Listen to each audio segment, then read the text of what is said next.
Addiction, as it progresses, it sort of overcomes any moral code that you have, and it will take you to all of the places that you say you're never going to go. You know, I've seen people who've lost limbs through injecting and carried on using. I've seen people who've had what we call an esophageal bleed, which is where they've drunk so much that the wall of the esophagus has become so thin that it's kind of fractured, and they've, you know, puked a sink load, 2 sink loads of blood, and nearly died. All of that's horrible, but really it's the impact on the person's heart that's the most horrible. Addiction will take away from you every single thing that you love and care about. It will take away your ability to enjoy anything. It will become the sole focus of your life. First of all, I would say to any young person who's using substances or thinking about using substances, get in contact with Frank. Frank has a really good A to Z of drugs which describes all the substances. Also, if you do think you've got a problem with drugs, it's a really good resource for finding out what's available in your area.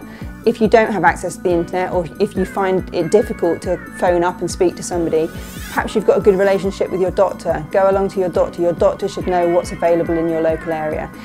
A lot of schools now do have a counsellor or do have a drugs worker who the young person can seek help from.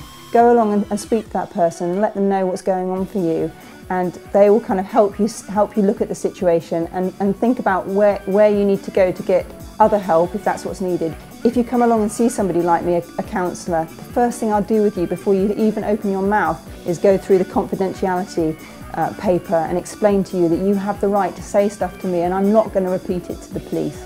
You know, I'm not going to go off and tell the teachers. I'm going to give you the opportunity to tell me what you need to say.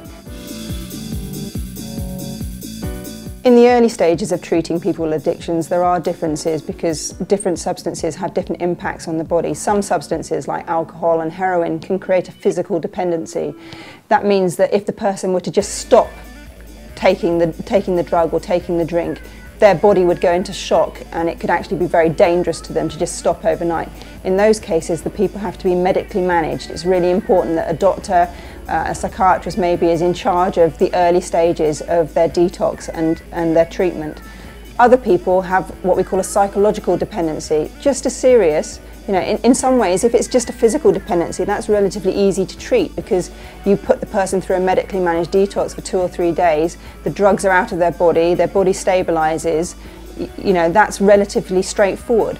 It's actually the psychological addiction that is why it's so difficult and long-term to help somebody overcome an addiction, because that person has to learn to live again. If you're wealthy, if you're a pop star, it's a lot easier because you can literally have a moment where you suddenly realise you've got a problem, pick up the phone and be in rehab within a matter of hours. That obviously is very advantageous because sometimes people have a very small window where they realise how serious the problem is.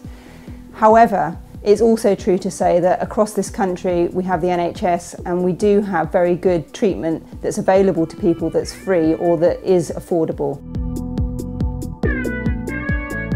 You don't need drink and drugs to have a good time.